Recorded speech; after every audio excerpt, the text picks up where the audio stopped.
حکم دیتے ہیں پھر ہم ان کا حکم نہیں مانیں گے۔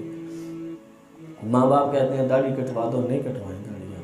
یہ نہیں کہہ رہا کہ لڑ پڑیں ان سے، نہ لڑیں، معافی مانگیں، روتے رہیں، ان کو مناتے رہیں، لیکن وہ کہیں نماز نہ پڑھو، نہیں مانیں گے ان کی بات، نماز پڑھیں گے۔ ٹھیک ہے جی، اللہ کا حکم پورا کرنے میں ماں باپ کا حکم پورا کریں گے نہیں۔ جہاں اللہ کا حکم ہے وہاں اللہ عز و جل کا ہی حکم ہے۔ اس کے بعد پھر اللہ عز و جل نے حضرت لقمان علیہ السلام کا ذکر فرمایا۔ آپ نے مختلف نصیحتیں فرمائی، دو تو میں نے سنا دی تھی کہ میرے بیٹے اگر برائی رائی کے دانے کے برابر بھی ہوگی اور پتھر کی چٹان میں ہو یا آسمان و زمین میں ہو، کل قیامت کے دن اللہ تیرے سامنے لے آئے گا۔ ایک یہ بات ارشاد فرمائی۔ دوسری بات فرمایا میرے بیٹے نماز قائم رکھ اور اچھی بات کا حکم دے اور بری بات سے منع کر، اور تجھے جو مصیبت آئے اس پر صبر کر، بے شک یہ ہمت والے کاموں میں سے ہے۔ اس کے بارے میں نے تفصیل سے بیان کر دیا۔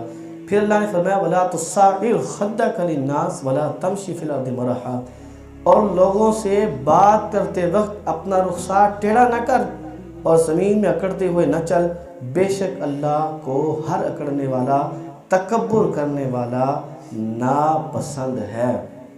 ہاں جی، حضرت حکیم لقمان نے یہ نصیحت فرمائی اپنے بیٹے کو کہ لوگوں سے بات کرتے وقت جو ہے منہ ٹیڑھا نہ کر، منہ پھلا کے بات نہیں کرنی چاہیے، منہ بگاڑ کے بات نہیں کرنی چاہیے، غصے سے بات نہیں کرنی چاہیے لوگوں سے، جی تکبر سے لوگوں سے بات نہیں کرنی چاہیے۔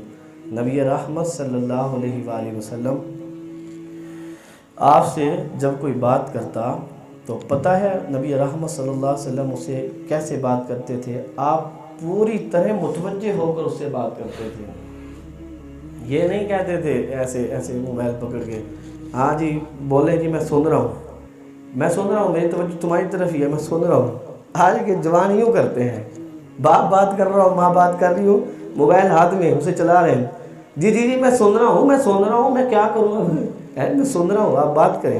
یوں نہیں بھائی، یوں نہیں، اتنا سا بھی حکم نہیں ہے کہ یوں کر کے سنے بات، بلکہ حکم یہ ہے پوری طرح عزت دینا ہے انسان کو دوسرے کو۔ آقا دو جہاں صلی اللہ علیہ وسلم کا مبارک انداز یہ ہے، جب کوئی بات کر رہا ہوتا تھا اسے پروٹوکول دیتے تھے، رسپیکٹ دیتے، اسے عزت دیتے، آنر دیتے تھے اس کو۔ وہ اپنے آپ کو سمجھتا تھا کہ میں پتہ نہیں کیا چیز ہوں۔ دیکھیں جی آج صلی اللہ علیہ وسلم کی محفل میں جو شخص اٹھ کے جاتا تھا، ہر شخص یہ سمجھتا تھا اور کہتا تھا کہ حضور سب سے زیادہ مجھے چاہتے ہیں۔ اتنی عزت ہوتی تھی جو ہے ہر شخص کی آقا صلی اللہ علیہ وسلم کے مبارک دربار میں۔ اور آپ کو چند باتیں اور بتاؤں اور دل کی تختی پر لکھو اور اپنی زندگی میں اس کو جو ہے داخل کر دو۔ آپ صلی اللہ علیہ وسلم کے دربار کہربار میں جو آنا چاہتے تھے، بیٹھنا چاہتے تھے، انہیں کوئی روک ٹوک نہیں تھی۔ ہاں جی، دروازے پہ مرید کوئی نہیں کھڑا ہوتا تھا، رک جاؤ، بٹھاؤ، دھکے دیتے ہیں، ہاں ٹھہر جاؤ، نہیں، جو چاہتا تھا حضور کے دربار میں آ کر کے بیٹھ جاتا تھا، کوئی روکنے والا نہیں ہوتا تھا، کوئی روک ٹوک نہیں تھی اس کے درمیان۔ جیسا کہ آج کے دور میں ہم دیکھتے ہیں کسی سے ملنا ہو وہ نہیں مل سکتے آپ اس شخص سے، ایسے جو ہے بڑا مشکل ہوتا ہے ملنا۔ لیکن قربان جائیں آقا دو جہاں صلی اللہ علیہ وسلم کے دربار میں امیر ہوتا، غریب ہوتا، فقیر ہوتا، دیہاتی ہوتا، پڑھا لکھا ہوتا، جیسا شخص بھی آتا آنے کی اجازت تھی۔ دوسری بات آقا دو جہاں صلی اللہ علیہ وسلم کے دربار میں ہر شخص کو بولنے کی اجازت تھی۔ یہ نہیں ہوتا تھا مخصوص بندہ ہی بولے، ہر شخص، غریب بھی بات کرتا تھا، امیر بھی بات کرتا تھا، وہ طرح طرح کے جو ہے سوال جواب کرتے تھے۔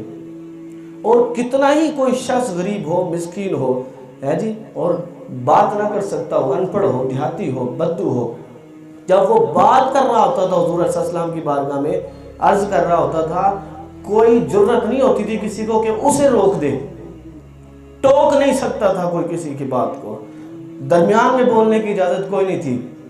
آج غریب بندہ نہیں بات کر سکتا، مجمع میں تو دور کی بات ہے، عام دو بندوں کے سامنے پیچھے ہو جا، اسے چپ کروا دیتے ہیں۔ نہیں بھائی، آقا دو جہاں صلی اللہ علیہ وسلم نے عزت دی ہے، عزت دیں لوگوں کو، ہر بندے کو عزت دیں۔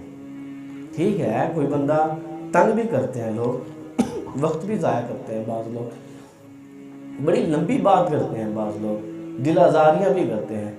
آقا دو جہاں صلی اللہ علیہ وسلم یہ بات سنانے لگا ہوں آپ کو، میں نے 70 بار سنائی ہے یہ بات لیکن یہ سمجھنے والی بات ہے، ایک آقا علیہ السلام جا رہے تھے تو ایک بڑی عورت نے حضور علیہ السلام کو اپنے پاس بلا لیا اور ہاتھ پکڑ کے لے گئی. دیوانی تھی، مدینہ منورہ میں رہتی تھی. ہے جی، دھوپ کے اندر کھڑا کر لیا آقا دو جہاں کو اور اپنی معروضات پیش کرنا شروع کر دی. تھی جو دیوانی.